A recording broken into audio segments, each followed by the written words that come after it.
Week 1 of the Valor cycle, May 27th is our first day. We're going to be focusing on more strength volume, and there's going to be more focus on moderate duration conditioning, so 10 to 20 minutes. Still going to have some sprint duration intensity stuff, some short duration, and some long duration, but moderate duration is going to be the focus for this cycle.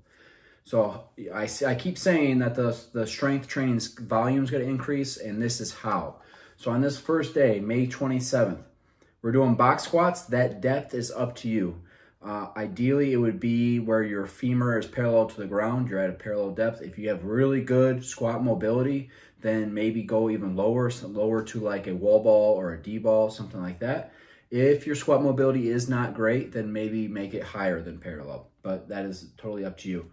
You're going to build to, in the box squat, you're going to build to a heavy set of 5. So you're going to build up to one set that is heavy. That's very subjective. That's on purpose. As tactical athletes, you're not always going to have it to perform on any given day based on recovery status, sleep the night before, what happened on the shift prior, what's happening later today. All that stuff comes into account. So building to a subjective heavy 5. What feels heavy to you? Get to that. And then you're going to do 5 sets of 5, preferably at that weight. But I put in the exercise notes that you can modify as you go as needed. If you get 2, because sometimes I'll get a set or 2 in and I feel good. I can increase the weight. So oftentimes the second or third set feel better than the first set. So if you're feeling good, you can add weight. Don't feel like you're stuck at your heavy 5.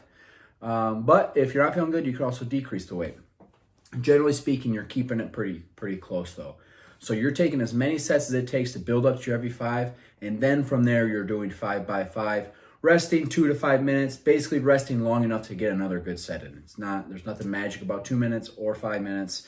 Rest long enough that the local muscle fatigue, systemic muscle fatigue is diminished enough to get another good set. Your general fatigue, like you do a hard set of back squats and you're out of breath, make sure your general fatigue is down, your heart rate's down, going into your next set. So however long that takes. And then conditioning. On Mondays throughout the cycle, it's going to be a moderate duration, one moderate duration conditioning piece. So this one's going to be an AMRAP, as many rounds as possible in 15 minutes. 9 deadlifts, 12 hand release push-ups, 15 box jumps. On the deadlifts, prescribed weights 155 or 105 male to female weights. Make that appropriate for your strength levels. If you can't do 9 deadlifts at 155 pounds unbroken, then maybe you need to reduce the weight. Because if you spend a bunch of time in between, it turns into a strength endurance type of workout, and we want to get the heart rate up, we want to get the respiratory rate up, we want to work that conditioning, not necessarily strength. Okay, so if you're not able to do 155 for 9 unbroken, consider reducing weight. If you can lift it 9 times and it feels like air, then maybe you want to add some weight. Totally up to you. Box jumps, if you don't have a box to jump up to, bench, you have nothing to jump up to, then jump squats are perfectly fine. And that's it. Other than a warm up and a cool down, that's it. Because with the time it's going to take to do the strength and the time it's going to take to do the conditioning, get it all set up and stuff like that, I think we're going to be getting kind of close to that 1 hour mark. So that's it. We're cutting out a lot of that accessory work that we normally see. You're normally seeing in EFT programming. Usually there's pull-up improvement. There's some specific movement or lift that we're focusing on. We're trying to improve. We're cutting out a lot of that. We do still have carries, which you will see here shortly. Day 2, May 28th.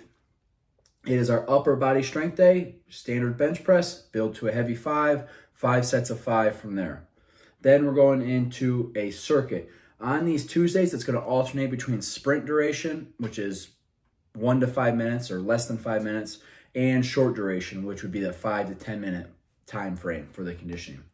It's going to be alternating on these Tuesdays. So we get kind of a longer, that moderate duration one on Monday, Tuesdays, shorter duration. We're going to do a 12, 9, 6, 3 reps for time, push, press, and burpees. That's going to be pretty spicy on the push muscles, on the triceps, in particular on the shoulders. But it's quick. It's 95 pounds on that push press, so you are humming. You should be blasting through this pretty quick. You do 12 reps of push press, 12 reps of burpees, 9 of push press, 9 of burpees, so on and so forth till it's done. Again, that one should be quick, but you're going full send. So with that being said, that we have our strength, and now we have a shorter or even sprint duration conditioning on these Tuesdays. This is where we're going to work in a little bit more accessory work with carries. Typically, how I've been programming is I'd pick a carry or two, and we would progress those over the course of the cycle. What I'm doing with this cycle is the carry is going to change every week, but the duration is going to get longer. So we're not necessarily developing the carry, but what I'm thinking here is that we're developing more of a mindset, more of a mental fitness to try to keep the carry going despite everything in your brain telling you to put it down and stuff like that. You'll still have a ton of physical development from this, but it's just not so specific to one type of carry. It's just we're trying to get better at carrying stuff in general. And other than that's it, with the exception of a warm up and a cool down. Wednesdays are active recovery day. Thursday it's gonna be our speed and agility work. So typically that would be on Tactical Saturday, bumping it over to Thursday because of the volume of lifting that we've been doing and the volume of lifting that we have on Mondays and Tuesdays. Gonna pull back on lifting heavy on Thursdays. We'll get our agility work in, we'll get our sprint work in, and then we're gonna do moderate duration repeats on this day. So it's a long conditioning. There's a rest in between. There's a rest built in, but it's going to be a lot of conditions, it's going to be a lot of work. So just to manage volume and prevent there from being overuse injuries and stuff like that, that's all there is today. Agility, sprints are continuation from last cycle, so continue to progress those in volume and distance. And then it's going to be a long, moderate duration repeats or intervals. So for this one, 4 times, 3 rounds of 50 air squats, 15 pull-ups, 10 hang power cleans. I wrote it as 10 hang power cleans, but substitute is the hang clean high pulls. Typically, I would put hang clean high pulls in there, and then you could sub in the hang power cleans. I just want to make it more clear that if you can do hang power cleans and you can do them well, then absolutely do them.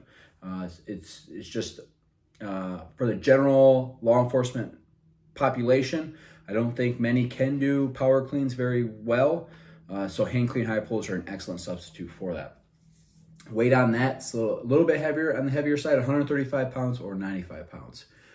After you do those 3 rounds, you're gonna rest 5 minutes, and then you're gonna do a 21, 15, 9 thrusters, sumo deadlift high pulls, classic push-pull couplet there, 95 pounds or 55 pounds, based on male, female.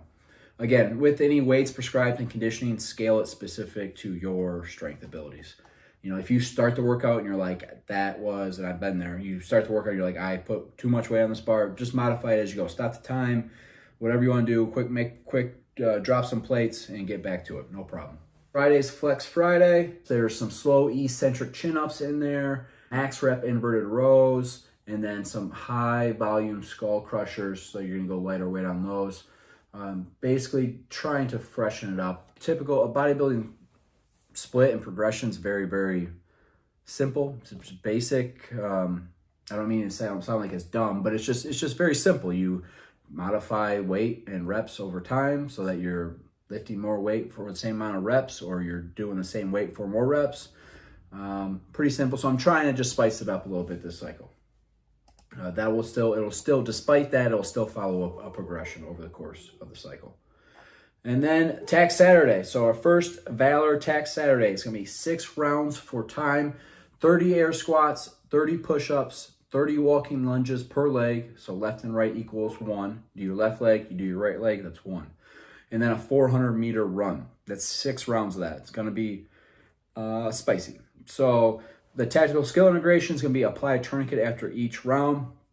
We do tourniquet applications a lot in our tactical skill integration on the Tactical Saturday workouts, because can you really practice applying tourniquet too much? Are you ever going to be like, man, I wish I would have practiced my tourniquet less? Never, right? So we incorporate that in there as an encouragement to you to practice the tourniquet often. And that's week 1 of the cycle. As always, if you have any questions, shoot us a message on the Train Heroic app, shoot us an email, coach@effective.fitness, or you can email me directly, dave@effective.fitness. Any questions, comments, concerns you have, any big wins that you have, please let us know. We'd love to hear it. We love to get that feedback. Otherwise, have a great week of training. See ya.